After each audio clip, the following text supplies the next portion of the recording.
A baby giraffe was trapped in a river. And what a crocodile did next left rescuers speechless. The helpless calf, caught in raging waters with death just moments away, faced nature's ultimate predator, a massive crocodile. Witnesses stood frozen, cameras rolling, as an encounter unfolded that would challenge the very laws of predator and prey. This isn't just another animal rescue story. It's the moment that left even veteran wildlife experts questioning everything they thought they knew. Dawn broke over the African savanna as a young giraffe calf, barely 3 weeks old, followed its mother to the river's edge for a morning drink. In a split second, disaster struck. The bank, weakened by recent floods, gave way beneath the baby's delicate hooves.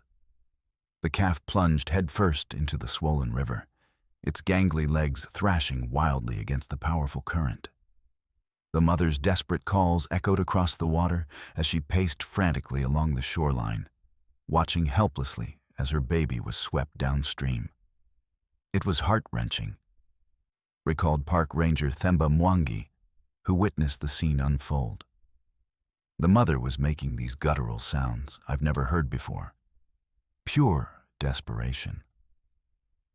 Wildlife photographers and tourists scrambled to alert nearby rangers. But everyone knew the brutal truth. A baby giraffe has almost no chance of survival in deep, fast-moving water. Its long neck and legs, perfect adaptations for life on land, became deadly liabilities in the river. With each passing minute, the exhausted calf's struggles grew weaker. Its head dipped beneath the surface more frequently as the current dragged it toward a deeper channel. The mother's cries grew more frantic as she tried impossibly to follow along the treacherous shoreline. Just when all hope seemed lost, the surface of the water rippled ominously about 20 yards from the drowning calf. Something large was moving beneath the murky waters, heading directly toward the vulnerable baby giraffe. But as the baby giraffe's strength began to fade, something stirred beneath the murky waters. The unmistakable ridged back of a Nile crocodile broke the water's surface, sending a wave of panic through the onlookers gathered at the riverbank. At nearly 16 feet long, this ancient predator was a notorious resident of these waters, a creature responsible for hundreds of kills each year. "We all knew what was coming," said Sophia Chen, a wildlife photographer who had been tracking the giraffe family for a documentary. "I couldn't bear to watch, but I couldn't look away either. It was like witnessing an inevitable tragedy in slow motion." The crocodile's approach was methodical, purposeful, the calculated movement of an apex predator that had perfected its hunting technique over millions of years. Its powerful tail propelled it through the water with terrifying efficiency, closing the distance to the struggling calf with each passing second. Park rangers reached for their rifles, though they knew intervention would violate the preserve's strict non-interference policy. Nature, however cruel, was meant to take its course here. The mother giraffe, sensing the approaching danger, let out a mournful bellow that seemed to hang in the air. In that moment, you're reminded how merciless nature can be, recalled Ranger Mwangi, his voice dropping to a whisper. The crocodile is just doing what crocodiles do. They're opportunistic hunters, and a drowning giraffe calf is the very definition of easy prey.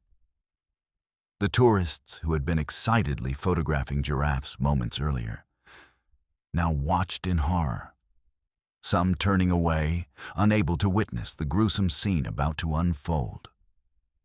Children were hurried back to safari vehicles by concerned parents. The crocodile circled once, its ancient eyes, cold, calculating, fixed on the weakened calf. Then, with a powerful thrust of its muscular tail, it surged forward directly toward the baby giraffe's exposed neck. What the crocodile did next would challenge everything these experienced rescuers thought they knew about nature. What happened next defied explanation. The massive crocodile, a creature whose evolutionary programming had remained virtually unchanged for millions of years, suddenly altered its attack trajectory. Instead of clamping its powerful jaws around the calf's neck, the crocodile slid beneath the drowning baby giraffe. I couldn't believe what I was seeing, gasped Dr. Amara Okafor, a visiting zoologist who had been studying predator behavior in the reserve for over a decade. At first, I thought it was repositioning for a more effective strike. But then, the crocodile's scaly back emerged from the water directly under the exhausted calf, lifting the young giraffe partially above the surface.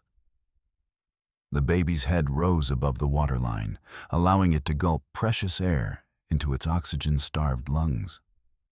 Confused murmurs rippled through the gathered crowd. It looked almost as if the crocodile was supporting the calf, stammered Chen, checking her camera to ensure she was capturing what seemed impossible. I've documented wildlife for 20 years, and I've never witnessed anything remotely like this.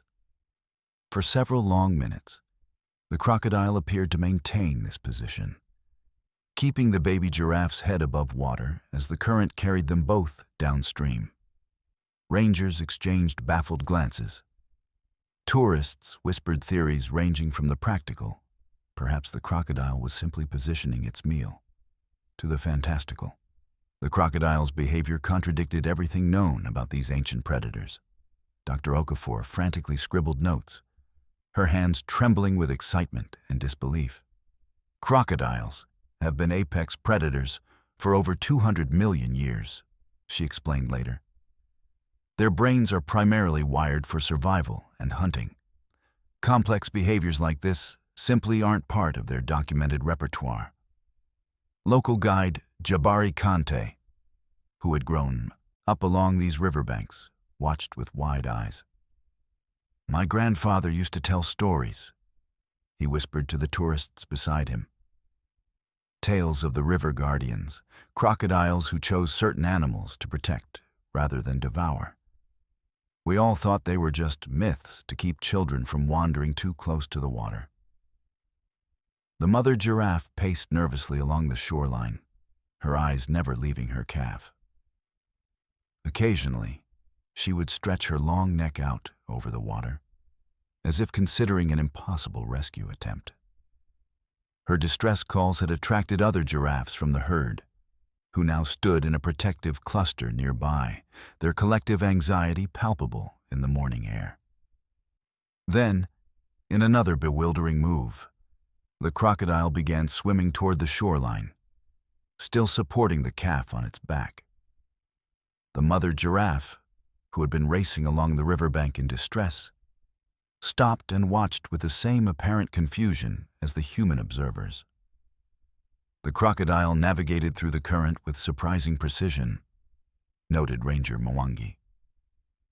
It was heading toward a low bank about 100 yards downstream, a spot where the riverbank sloped gently to meet the water's edge. Dr. Okafor's assistant, a young graduate student named Marcus Wong, was frantically adjusting equipment to record the event from multiple angles. This challenges everything in our textbooks, he said breathlessly. If this behavior is intentional, it suggests levels of cognitive processing we've never attributed to reptiles. As they approached this natural exit point, the crocodile slowed its movements. The baby giraffe, seemingly sensing opportunity, made one final desperate effort. With trembling legs, it scrambled across the crocodile's back and lurched toward the shore, stumbling up the muddy bank on wobbly legs. The mother giraffe rushed to her calf, inspecting it with gentle nudges as the baby collapsed in exhaustion, but very much alive. The gathered crowd erupted in astonished cheers and applause. "Look at its belly," pointed out veteran safari guide Eliza Thornberry. Not a single scratch or bite mark. That crocodile had dozens of opportunities to strike, yet it didn't even attempt to harm the calf. And the crocodile? It remained at the water's edge for a moment, its ancient eyes seemingly fixed on the reunited giraffe pair. Several observers later swore they saw the massive reptile raise its head slightly, as if acknowledging the scene before it. Then, with a powerful sweep of its tail, it simply slipped back into the murky waters and disappeared from sight, leaving behind a mystery that would challenge scientific understanding and capture global attention in the days to come. In all my years studying predator behavior, I've never documented anything like this, Dr. Okafor said later, reviewing the footage with colleagues at the University of Nairobi. It forces us to reconsider everything we thought we understood about crocodilian cognition and behavior. The footage quickly went viral, garnering millions of views within hours of being uploaded. News networks dispatched teams to the reserve, and the scientific community erupted in heated debate. Evolutionary biologists suggested the behavior might represent an unknown form of mutualism. Neurologists speculated about previously undetected complexity in reptilian brain function. Conservation experts wondered if this represented a 1 in a billion anomaly or something more profound about animal consciousness. We've named the crocodile Mosi, which means firstborn in the local dialect, explained Reserve Director Nadia Kimathi at an impromptu press conference. While we don't want to anthropomorphize wild animals, what we witness today challenges us to remain humble about how much we still have to learn about the creatures with whom we share this planet. As the sun began to set over the savannah, the baby giraffe had recovered enough to stand on its own, though it stayed unusually close to its mother. Researchers set up observation posts to monitor the pair in the coming days, checking for any delayed effects from the ordeal. And somewhere beneath the darkening waters, Mosi the crocodile returned to its hidden underwater cave, carrying with it secrets that science was only beginning to unravel. Whatever the explanation, one thing was certain. On that remarkable morning, rescuers and witnesses alike were left truly speechless by what they had seen. A predator that, for reasons still unknown, appeared to choose mercy over nature's usual brutal efficiency. The following days brought an unprecedented flurry of activity to the normally tranquil wildlife reserve. News crews from around the world descended upon the remote location, their satellite vans and equipment creating an impromptu media village along the main access road. The reserve's modest visitor center, typically hosting a few dozen tourists daily, now struggled to accommodate hundreds of curious onlookers, hoping to glimpse either the heroic crocodile or the rescued giraffe calf. Dr. Amara Okafor had barely slept since the incident, dividing her time between analyzing footage, conducting interviews with major scientific journals, and coordinating with a hastily assembled international research team. Her small field tent had transformed into an impromptu command center, with laptops, hard drives, and scientific equipment spilling onto folding tables set up under an extended canopy. The implications are staggering, she explained to a group of fellow researchers during a late-night discussion. If this behavior was intentional, and the evidence increasingly suggests it was, we need to fundamentally reconsider reptilian cognitive capabilities. This isn't just about crocodiles. It potentially reshapes our understanding of evolutionary neurology. The dark circles under her eyes betrayed her exhaustion, but her voice remained animated, hands gesturing enthusiastically as she outlined potential research protocols. Graduate students furiously took notes while senior scientists debated methodologies.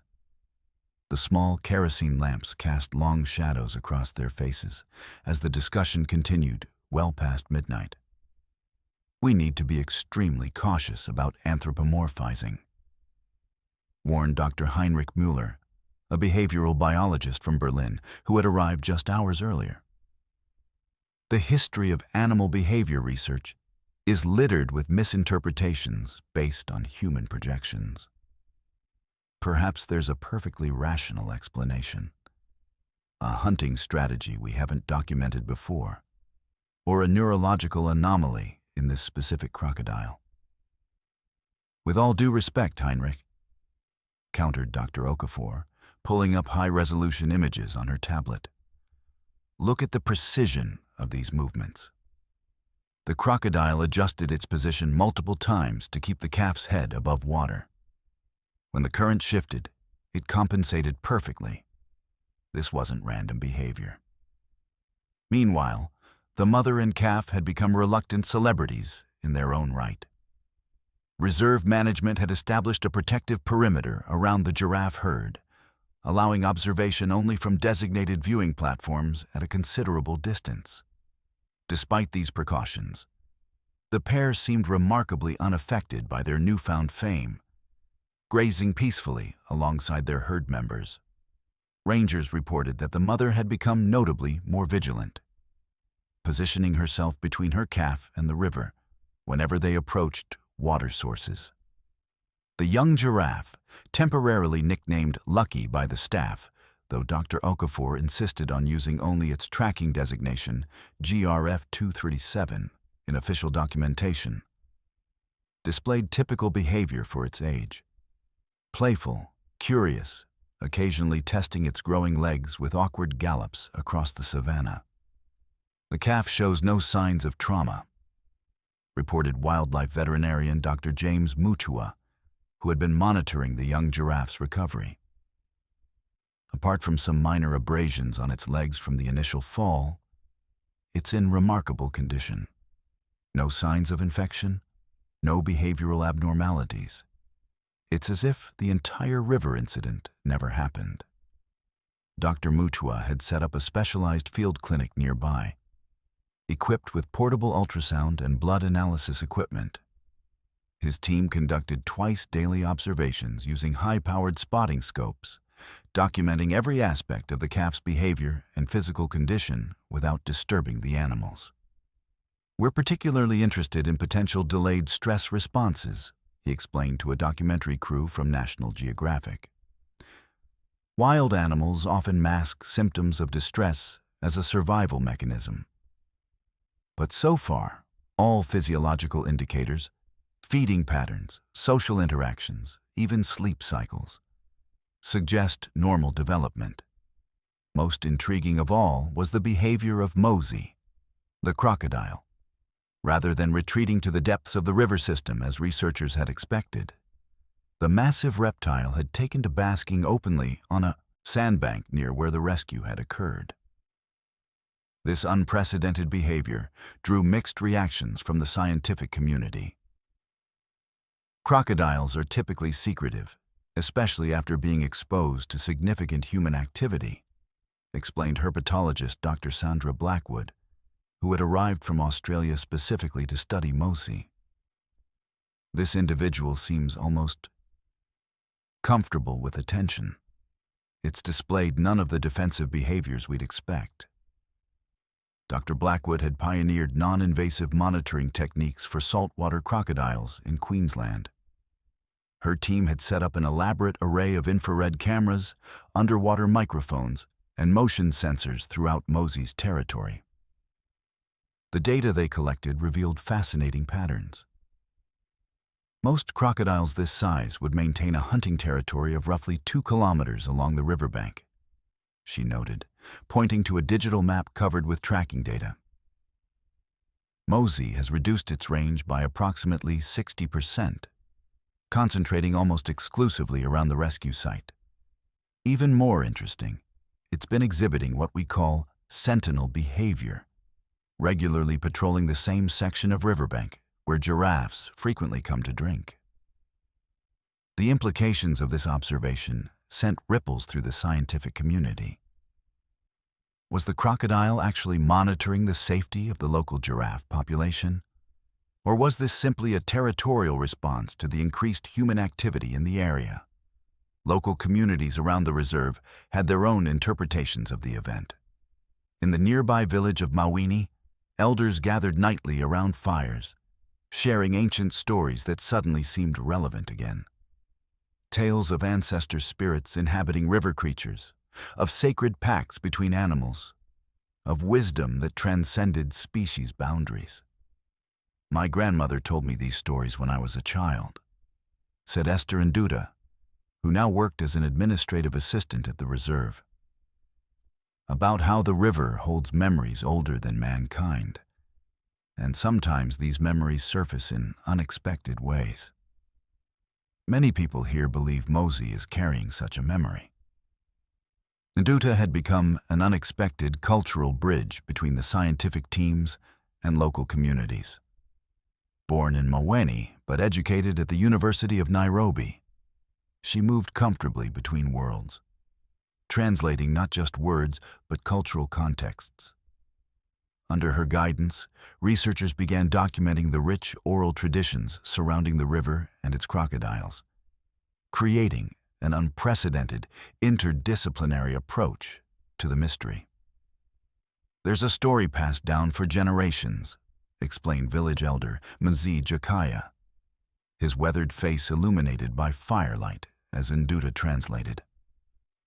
"About a great drought long ago, when a crocodile led our ancestors to a hidden spring, saving the village.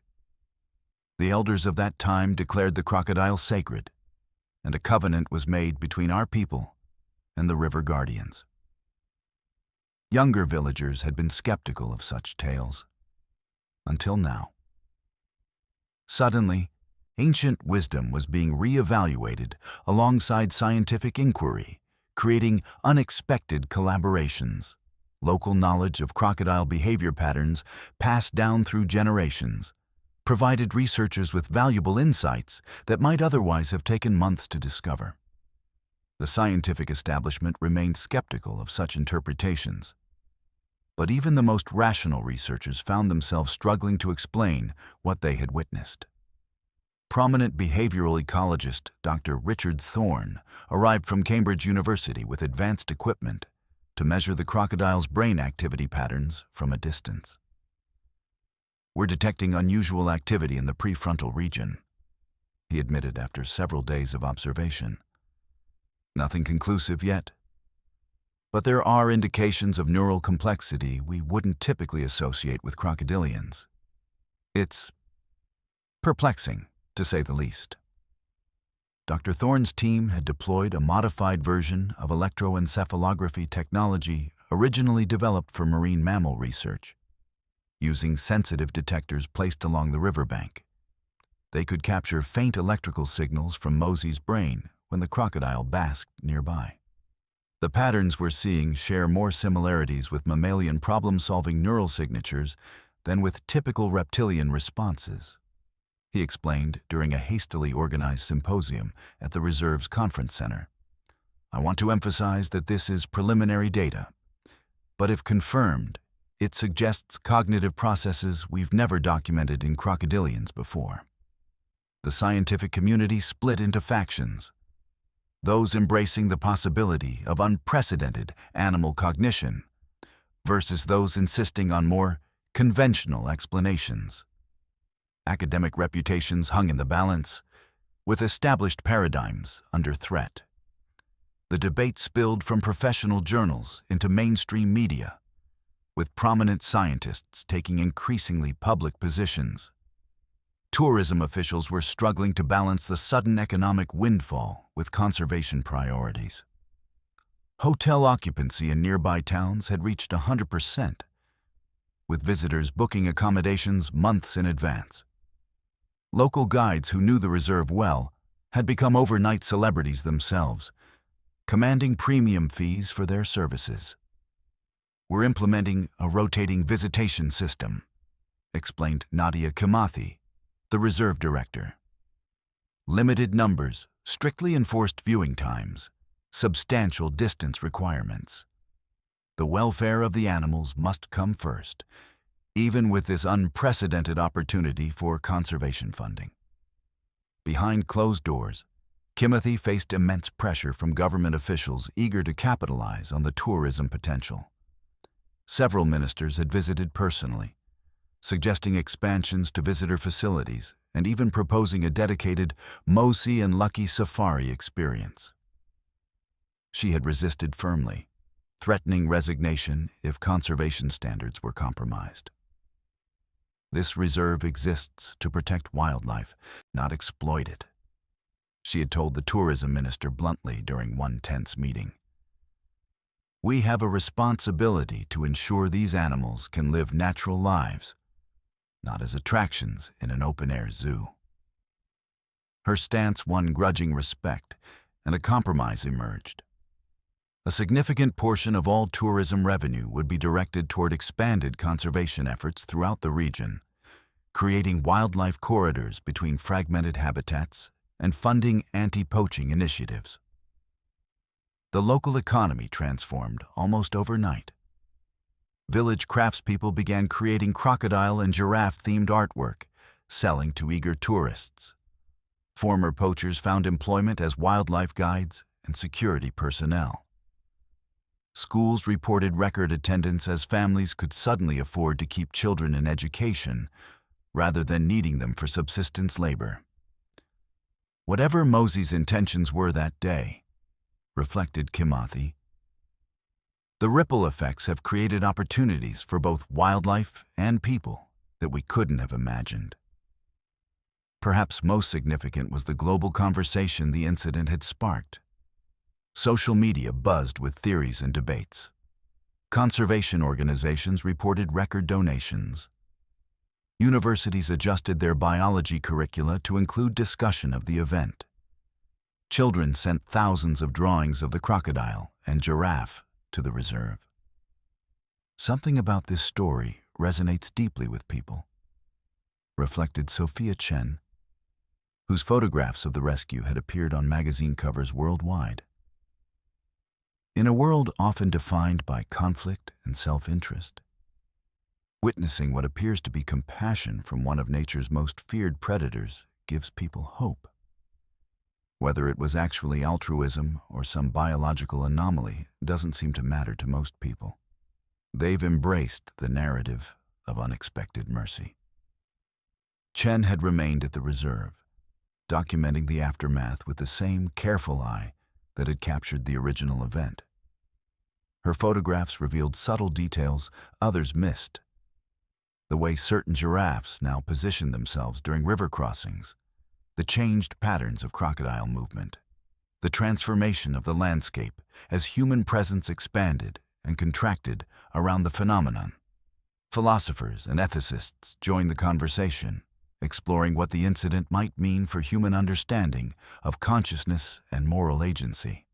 If a crocodile could appear to make a choice contrary to its immediate self-interest, what did that suggest about the nature of ethics? Was altruism perhaps more deeply embedded in evolutionary processes than previously thought? We may never know with certainty what happened in that crocodile's neural pathways, said renowned philosopher Dr. Elena Vasquez during a TED Talk that quickly garnered millions of views. But perhaps the question itself is transformative. If we must now consider the possibility of moral agency in creatures we've long dismissed as purely instinctual, how might that reshape our relationship with the natural world? Religious leaders found meaning in the story as well.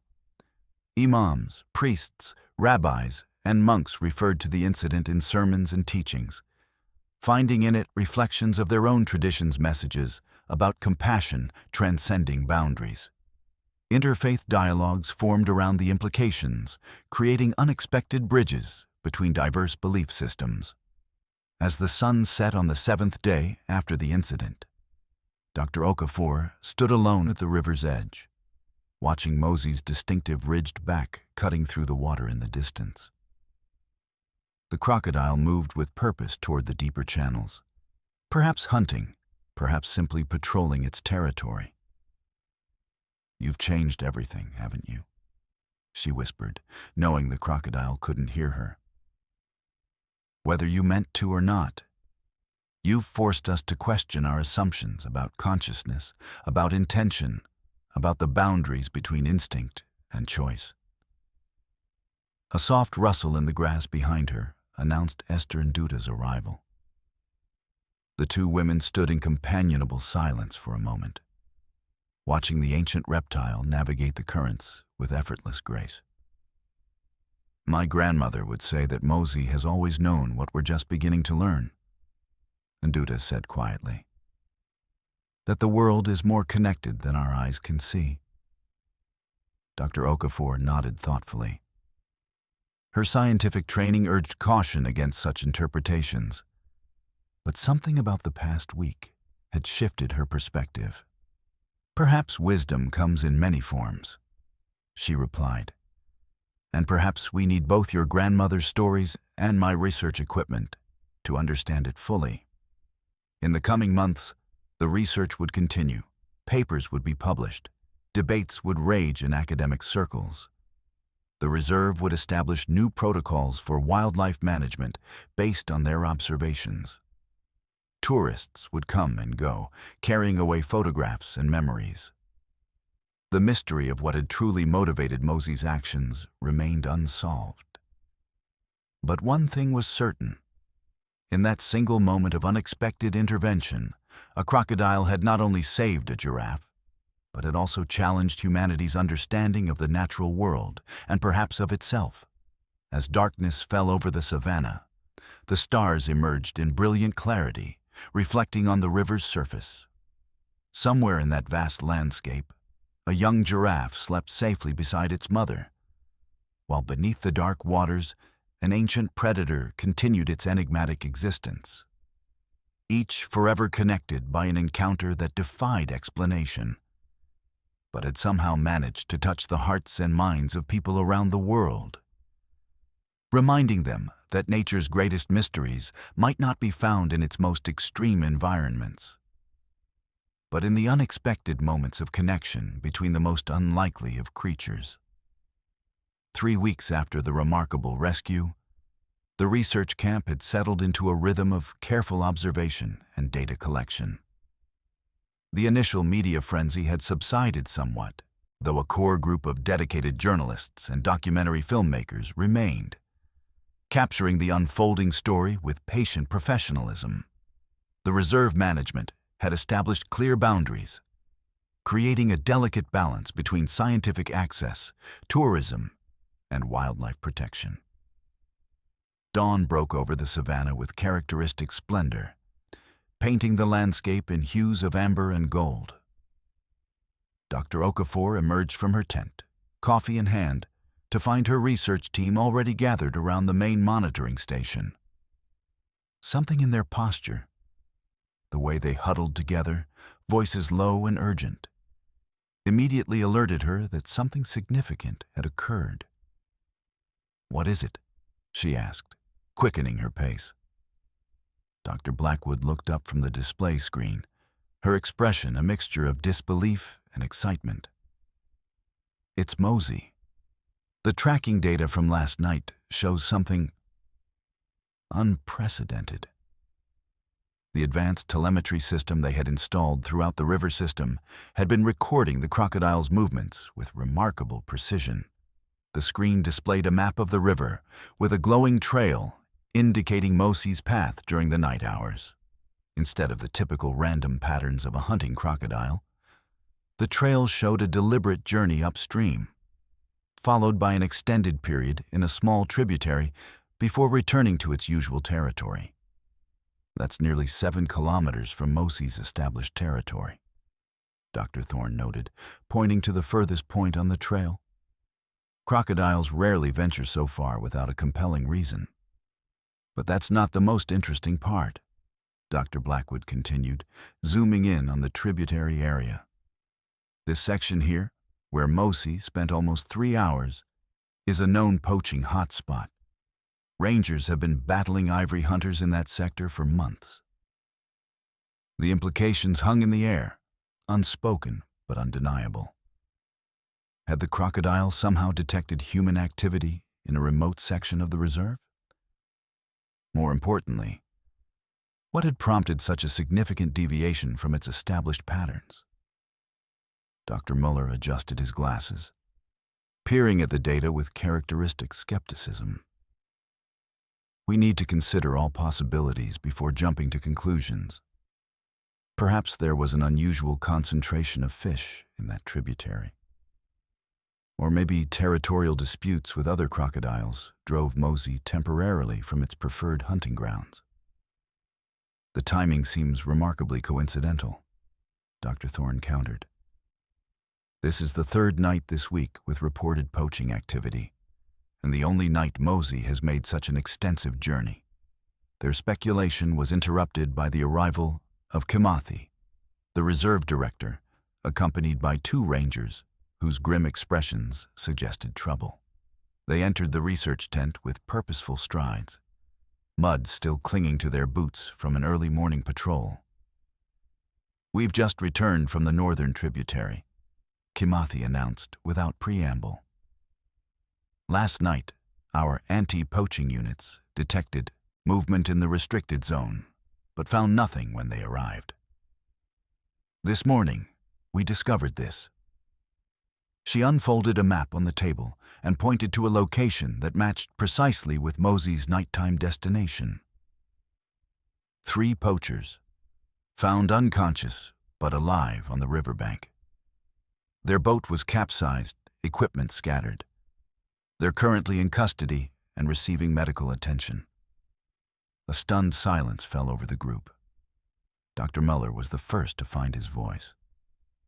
"Are you suggesting the Crocodile intervened in a poaching operation?" "I'm not suggesting anything," Kimathi replied carefully. "I'm simply reporting the facts. The poachers were targeting a small herd of elephants that had come to drink at the tributary. Something disrupted their operation and left them stranded. Draw your own conclusions." One of the rangers, a man named Jabari, who had worked the reserve for over 15 years, cleared his throat. "I've seen crocodile attacks before. This wasn't typical predatory behavior. The boat was flipped from below with enough force to send it nearly 2 meters into the air. The engine was specifically damaged, bitten clean through. Their rifles were found 50 meters downstream." "What are the poachers saying?" Dr. Okafor asked, trying to maintain scientific detachment despite the extraordinary implications. Kimathi's expression darkened. "That's perhaps the most disturbing element. All 3 tell the same story, that their boat was deliberately attacked from below. They described a massive crocodile that seemed to target their engine and weapons rather than the humans themselves. One man called it the devil of the river, and has been nearly catatonic since rescue. The oldest poacher, a man with scars suggesting he's been in this illegal trade for decades, kept repeating something interesting," Jabari added. He said, "It knew what we were doing. It looked at me with human eyes." The scientific team exchanged troubled glances. Coincidence seemed increasingly implausible, yet the alternative challenged fundamental understanding of animal behavior. Crocodiles were opportunistic predators, not strategic interveners in human activities. Their brains weren't structured for the kind of cognitive processing that would allow for moral judgment or protective intervention. Dr. Blackwood pulled up additional data on her tablet. "There's more. Water temperature readings from our sensor network show Mosey maintained an elevated body temperature throughout the journey, indicating sustained high-energy activity. Most crocodiles conserve energy, alternating between bursts of movement and long periods of rest. This pattern suggests purposeful, goal-directed behavior. We need to expand our monitoring immediately," Dr. Okafor decided, setting down her untouched coffee. "Additional cameras along that tributary, water quality analysis, comprehensive mapping of all wildlife movements in the area. If there's an environmental factor influencing unusual behavior, we need to identify it." Dr. Thorne nodded in agreement. "I'll recalibrate our neurological monitoring equipment. If Mosey is experiencing atypical brain activity, we need more sensitive readings. Perhaps there's a physiological explanation, a parasitic infection affecting the brain, or exposure to some environmental toxin that's altering normal behavior patterns. As the team mobilized, organizing equipment and dividing responsibilities, Esther and Duda approached Dr. Okafor quietly. Unlike the scientists with their expressions of bewilderment, Duda's face carried a different quality, something almost like recognition. "There's something else you should know," she said, her voice low. "The village elders have been gathering at the river each morning for the past week, leaving traditional offerings at dawn. They believe Mosi is not just a crocodile, but a manifestation of Nyaminyami." "The river god?" Dr. Okafor asked, recalling the legend from her childhood. Growing up in Nairobi, she had heard the stories from her grandmother, tales of the serpent deity who protected the waters and all who depended on them. Nduta nodded. "In our stories, Nyaminyami protects all creatures of the river valley against threats. The elders say the signs were always there. We simply weren't paying attention." Dr. Okafor felt the uncomfortable tension between her scientific training and cultural heritage. As a researcher with international credentials, she had learned to set aside traditional beliefs in favor of empirical evidence.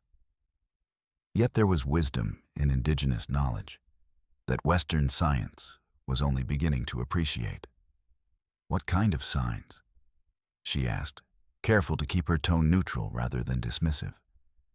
"Unusual animal behavior throughout the reserve. Predators and prey drinking side by side at certain pools. Elephants changing their migration routes to avoid human settlements. And now this." Nduta hesitated. "My grandmother would say the natural world is rebalancing itself, with Mosi as its instrument." She reached into her pocket and withdrew a small carved figure, a crocodile made from dark wood, polished by generations of handling. "This has been in my family for 7 generations. It represents Mwamba, the watcher of the waters, who appears in times of great change. The elders believe Mosi is Mwamba returned." Before Dr. Okafor could respond, commotion erupted at the monitoring station. Dr. Blackwood was calling for everyone's attention, her voice tight with urgency. "We've got movement, significant movement. Mosi is on the move again, heading directly toward the main river crossing where the giraffe herd was spotted an hour ago." The team rushed to the vehicles, equipment hastily gathered. Within minutes, they were speeding toward the crossing point, dust billowing behind their convoy. Dr. Okafor found herself in the lead vehicle with Kimathi, both women scanning the horizon with binoculars. "There, the herd." Kimathi pointed toward a scattered group of giraffes approaching the river cautiously. Among them was the mother and her calf, now noticeably grown but still unmistakable with its distinctive coat pattern that researchers had mapped during the first days after the rescue. They parked at a respectful distance, deploying cameras and recording equipment with practiced efficiency. Through high-powered lenses, they watched as the giraffe herd hesitated at the water's edge, displaying typical caution before crossing. "Mosi should be approaching from the East Channel, based on the tracking data," Dr. Blackwood reported, checking her tablet. "Estimated arrival in approximately 2 minutes." Dr. Muller set up a drone with thermal imaging capabilities, launching it to hover high above the scene. "This will give us a comprehensive view of all animal movements in the vicinity," he explained. "If there are other predators in the area, we'll detect them." The tension was palpable, as researchers and rangers alike trained their equipment on the scene unfolding before them. The mother giraffe led her calf toward the water, testing the entry point with characteristic vigilance. The rest of the herd spread along the bank, their long necks swiveling to scan for danger. Dr. Thorne adjusted his neurological monitoring equipment, aimed toward the section of river where Mosey was expected to appear. "Ready to capture any unusual brain activity," he confirmed. "If there's a pattern similar to what we recorded during the rescue event, we'll identify it." Then, without warning, the surface of the river erupted in violent splashes nearly 50 meters upstream from the crossing point. Through their lenses, the team could see the massive form of Mosey engaged in what appeared to be combat with another large crocodile that had been hidden beneath the murky waters. "That's Scar," whispered one of the rangers, referring to a notorious male crocodile known for its aggressive behavior. "He's been responsible for more livestock losses than any other predator in the region. We've been trying to relocate him for months, but he's too cunning." The battle between the two massive reptiles was both terrifying and mesmerizing, a primeval combat rarely witnessed at such close range. Powerful tails thrashed the water into foam, while armored jaws sought purchase on scaled flesh. The sound carried across the savanna, a series of deep, guttural hisses and roars that raised goosebumps on even the most experienced observers. "The thermal imaging is extraordinary," Dr. Muller reported, eyes fixed on his monitor. "Both crocodiles are showing extreme metabolic activity. Mosey's core temperature is nearly 2 degrees higher than typical for a Nile crocodile during active hunting." "The giraffes," Dr. Okafor murmured, shifting her focus. The herd had frozen at the first sounds of combat, their attention fixed on the violent encounter upstream. Then, remarkably, the mother giraffe began to lead her calf, and the rest of the herd across the river at a point well downstream from the battling crocodiles. A safe passage opened by the distraction of the fight. "Is this deliberate?" Dr. Muller whispered, his skepticism finally wavering in the face of what they were witnessing.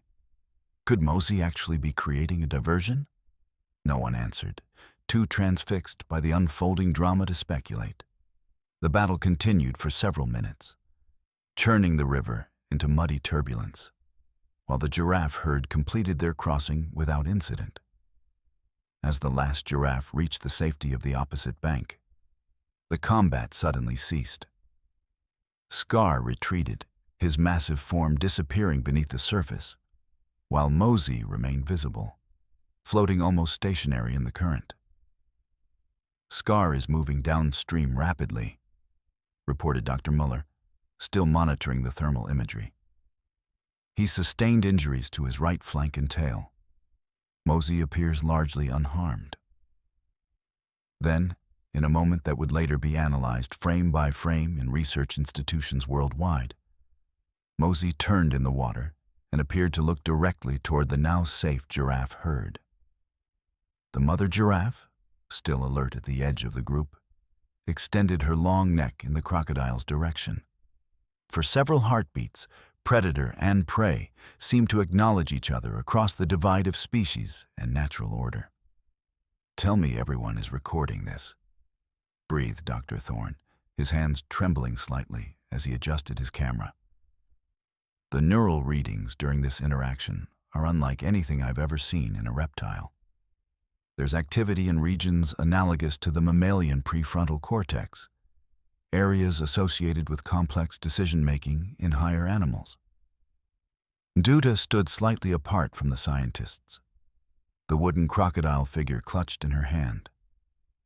"Mwamba sees. Mwamba protects," she whispered, words from an ancient prayer her grandmother had taught her. The moment passed. Mosey submerged with barely a ripple, vanishing into the river's depths. The giraffe herd moved away from the bank, disappearing into the acacia trees that dotted the savanna. The research team remained frozen in place, struggling to process what they had witnessed. "Two incidents might be coincidence," Kimachi said finally, breaking the stunned silence. "Three incidents establish a pattern. Whatever is happening here goes beyond anything in our existing scientific understanding." Dr. Okafor nodded slowly, her mind racing with implications and possibilities. We need to expand the research parameters significantly. This isn't just about crocodilian behavior anymore. We're potentially observing the emergence of something entirely new in animal cognition. Or something very ancient that we're only now recognizing. Nduta added quietly. As they packed their equipment, preparing to return to camp and analyze the footage, Dr. Okafor noticed Nduta standing slightly apart from the group, her expression thoughtful rather than shocked. "You don't seem surprised," Dr. Okafor observed, joining her colleague. Nduta smiled faintly. "My people have always known that animals carry wisdom beyond our understanding. Perhaps Mosi is simply the first to demonstrate it in a way your scientific instruments can measure. Science requires verifiable evidence, repeatable observations," Dr. Okafor replied, though without her usual certainty. "What we're seeing defies established understanding of reptilian cognitive capabilities. Perhaps the deficiency is not in the crocodile, but in our understanding," Nduta suggested. "For centuries, Western science dismissed indigenous knowledge as superstition. Now you're seeing with your own eyes and instruments what our stories have always told, that animals possess awareness beyond human comprehension." The convoy returned to camp in contemplative silence, each person absorbed in private thoughts about what they had witnessed. Upon arrival, they found unexpected visitors. Representatives from the National Science Foundation and the International Union for Conservation of Nature had arrived, drawn by the preliminary reports that had been cautiously shared with the scientific community. That evening, as researchers huddled around computers analyzing footage and data, Dr. Okafor stepped outside, gazing toward the river glimmering in moonlight. The sounds of intense discussion drifted from the main tent. Theories proposed and challenged, methodologies debated, fundamental assumptions questioned. A soft footstep announced Kimathi's approach. "The Ministry of Environment is sending their chief scientist tomorrow," she said. "Word is spreading through government circles. They're calling it the Mosi phenomenon." "How do we protect him?" Dr. Okafor asked, suddenly concerned. "Once this becomes widely known, Mosi will become a target for exploitation, for capture, perhaps even for harm from those who fear what we don't understand." Kimathi nodded grimly. "I've already requested additional security for the reserve. But our best protection may be the river itself. Crocodiles have survived for millions of years by knowing when to remain hidden." From the darkness beyond the camp perimeter came the sound of drums, a rhythmic pulse carrying across the savannah from the direction of Mawani village. The elders had begun their nighttime ceremony, honoring the ancient covenant between humans and the river guardian. "Science will seek explanations," Dr. Okafor murmured. "Neurological anomalies, evolutionary adaptations, environmental factors. We'll develop theories and test hypotheses, publish papers and debate interpretations." "And will that capture the truth of what we witnessed today?" Kimathi asked. The boundary between scientific explanation and something more profound had never seemed so permeable.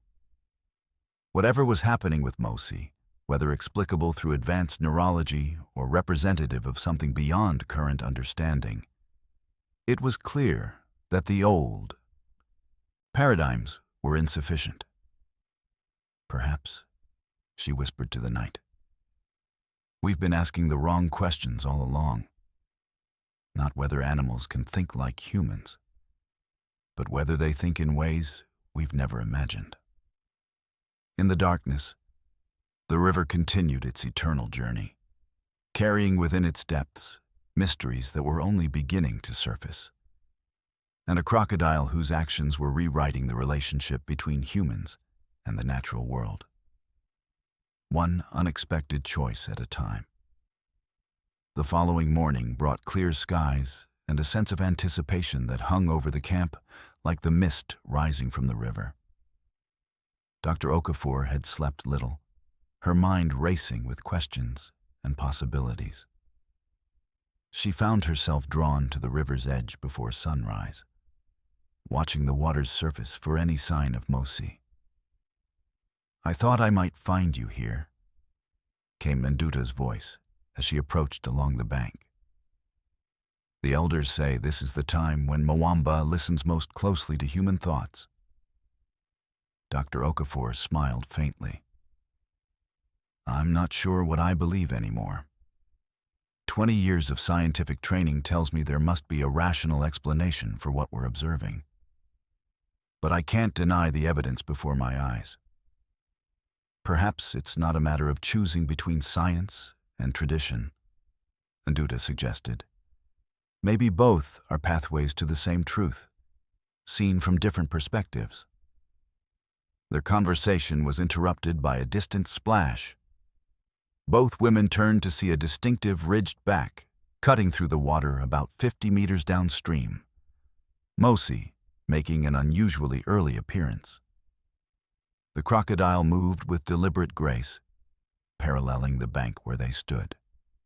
"He's aware of us," Dr. Okafor whispered, fighting the unscientific impulse to attribute human characteristics to the reptile. Yet she couldn't shake the feeling of being observed, assessed by an intelligence both alien and profound. Nduta knelt at the water's edge, placing the carved wooden crocodile figure on a flat stone. "My grandmother would say, Mwamba has chosen this time to reveal himself, because the world is at a turning point, that humanity has forgotten its place in the natural order, and needs to be reminded." Dr. Okafor watched as Mosi changed direction, moving closer to where they stood. Scientific caution warred with a deeper intuition. What if both our grandmothers and our scientific instruments are telling us the same thing? That we've underestimated the consciousness that surrounds us? That intelligence and awareness take forms we've failed to recognize? In the distance, Mosi submerged, leaving barely a ripple on the surface. The rising sun cast golden light across the water, transforming the river into a ribbon of liquid fire. From the camp came sounds of awakening, voices, equipment being prepared for another day of research. "Whatever is happening here will change how we understand our relationship with the natural world," Dr. Okafor said, turning back toward camp. "The question is whether we're ready for what that means." As they walked along the riverbank, a fish eagle called from overhead, its distinctive cry echoing across the savanna. In the shallows, a group of elephants approached for their morning drink, their movements unhurried, dignified. And beneath the surface, invisible but undeniably present, moved a crocodile whose actions had begun to bridge the ancient divide between human understanding and wild wisdom. The mystery was only beginning to unfold, its implications rippling outward like concentric circles from a stone dropped into still water. For Dr. Okafor and her team, for the people of Maweni village, for the scientific community worldwide, and perhaps for humanity's relationship with the natural world, nothing would ever be quite the same again. As weeks turned into months, the Mosi phenomenon continued to challenge scientific understanding and captivate the world's imagination. The research camp had evolved into a permanent facility, with state-of-the-art laboratories housed in sustainable structures that blended harmoniously with the landscape. Universities and research institutions from around the globe had dispatched their finest minds, creating an unprecedented concentration of scientific expertise in this remote corner of the reserve. Dr. Okafor now directed an international team of over 30 specialists, from neurobiologists to ethologists, all united in their quest to understand Mosi's extraordinary behavior. The crocodile had continued its pattern of unexpected interventions, disrupting poaching attempts, guiding lost animals to safety, and most remarkably, maintaining what appeared to be a protective relationship with the giraffe herd that included the now adolescent calf it had once rescued. On this particular morning, Dr. Okafor stood before a wall of monitors displaying real-time data from the extensive monitoring system they had established throughout the river basin. Each screen told part of a story that still defied complete explanation. "The neural mapping results are in from Cambridge," announced Dr. Thorne, entering the main research hub with a tablet in hand. Over the past months, his initial skepticism had gradually given way to cautious wonder. They've completed the comparative analysis between Mosey's brain activity patterns and those of other apex predators. The team gathered around as he connected his tablet to the main display. A series of colorful three-dimensional brain models appeared, rotating slowly to reveal different perspectives. "This is unprecedented," Dr. Thorne explained, highlighting specific regions with a laser pointer. "These areas here, analogous to what we'd call the prefrontal cortex in mammals, show activity patterns more similar to dolphins and elephants than to other reptiles. The neural density is off the charts, particularly in regions associated with complex decision-making and social cognition." "Could it be a mutation?" asked Dr. Muller, who remained the team's most persistent skeptic despite mounting evidence. "That was our first hypothesis," Dr. Thorne replied. "But genetic samples don't show any significant deviation from other Nile crocodiles. Whatever's happening here isn't the result of genetic anomaly, at least not one we can detect with current technology." "What about the temporal analysis?" Dr. Okafor inquired, referring to their ongoing study of changes in Mosey's behavior patterns over time. Dr. Blackwood took over, pulling up a different set of visualizations. "That's where things get even more interesting. We've been tracking the frequency and complexity of Mosey's interventions since documentation began. There's a clear progression, not just in frequency, but in sophistication." The display showed a timeline spanning the months since the initial giraffe rescue, with each documented intervention plotted as a data point. The pattern was unmistakable, a steady increase in both occurrence and complexity.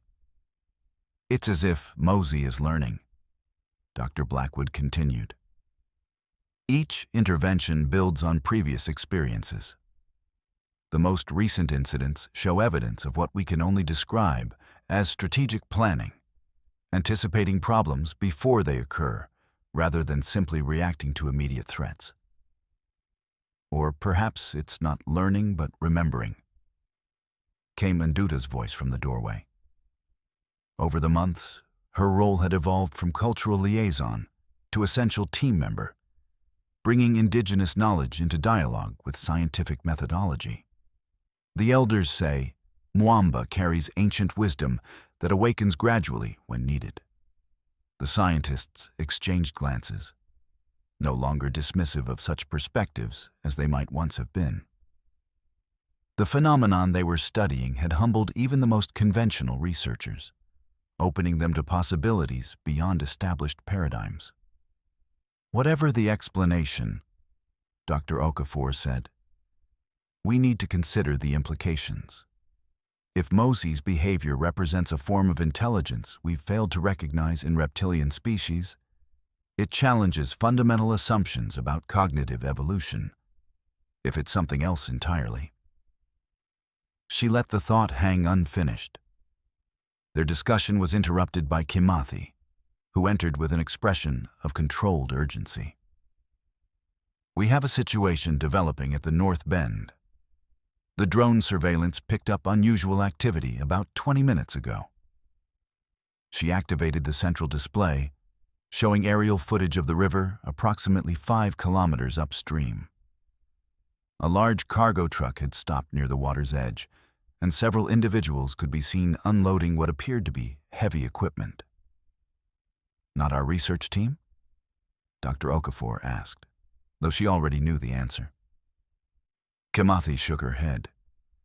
"Unauthorized access. We've dispatched rangers, but they're still 15 minutes out. Based on the equipment, we believe they may be attempting to capture Mosey." The news sent a ripple of alarm through the room. Despite efforts to maintain scientific objectivity, every researcher present had developed a sense of protective concern for the remarkable crocodile they had been studying. "Mosey's current location?" Dr. Blackwood asked, already pulling up the tracking data. "That's the problem," Kimathi replied grimly. "According to our sensors, Mosey is moving directly toward that section of the river. ETA, approximately 5 minutes. Dr. Okafor made a quick decision. "We need to document whatever happens. Dr. Thorne, prepare the mobile neurological monitoring unit. Dr. Blackwood, alert the drone team to maintain maximum coverage. Everyone else, gather only essential equipment. We move out in 2 minutes." The team mobilized with practiced efficiency, loading specialized gear into the waiting vehicles. Within minutes, they were racing along the reserve's access roads, dust billowing behind them as they headed toward the North Bend.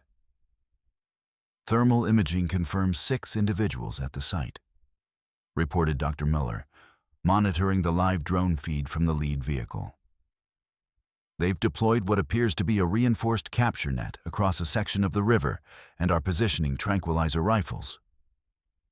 "Professional operation," Kimathi observed grimly. "Not opportunistic poachers. This is organized." As they approached the location, Dr. Okafor ordered the vehicles to stop at a distance that would allow observation without alerting the intruders to their presence. The team deployed their equipment with practiced speed, setting up high-powered observation systems behind the natural cover of acacia trees. Through their lenses, they could see the operation unfolding with military precision. The individuals wore matching dark clothing and moved with coordinated efficiency, suggesting professional training. One figure, distinguished by a red cap, appeared to be directing the others. "Can we get audio?" Dr. Okafor asked. Dr. Thorne adjusted a parabolic microphone, aiming it toward the group. Fragments of conversation became audible, though the distance made it difficult to capture everything. "Worth millions to the right buyer," came a voice with an American accent. "Tranquilizer dosage calculated for 5 tons, said another. "Satellite tracking already confirmed approach," added a third. The implications were clear. This was a sophisticated attempt to capture Mosey, likely motivated by the international attention the crocodile had received. A living specimen exhibiting such unprecedented behavior would indeed be worth millions on the black market. "Rangers still 7 minutes out," Kimathi reported after checking her radio. "Too long." Dr. Okafor faced a dilemma. As scientists, their role was to observe and document, not intervene. Yet the prospect of losing Mosey to traffickers threatened not just their research, but the remarkable being at its center. Before she could decide on a course of action, movement in the water caught everyone's attention. Through their observation equipment, they could see the distinctive ridged back of Mosey appearing at the far end of the river bend, moving steadily toward the concealed net. "He's going to swim directly into their trap," Dr. Blackwood whispered, tension evident in her voice. But then something unexpected happened.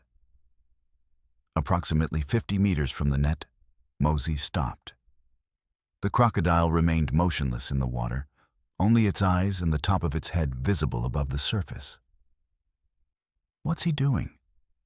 Dr. Miller wondered aloud, his scientific detachment momentarily forgotten in the drama of the moment. For nearly a minute, Mosey remained in that position, as if assessing the situation. The capture team had noticed the crocodile's approach and were now moving into position, tranquilizer rifles raised in anticipation. Then, with a powerful sweep of its tail, Mosi turned and began moving not away from the trap, but parallel to the shore, maintaining the same distance from the net. The crocodile's path took it directly opposite where the team leader in the red cap stood. "He's watching them," Nduta observed quietly, "studying them." Through their audio equipment, they could hear the frustration in the team leader's voice. "He's not taking the bait.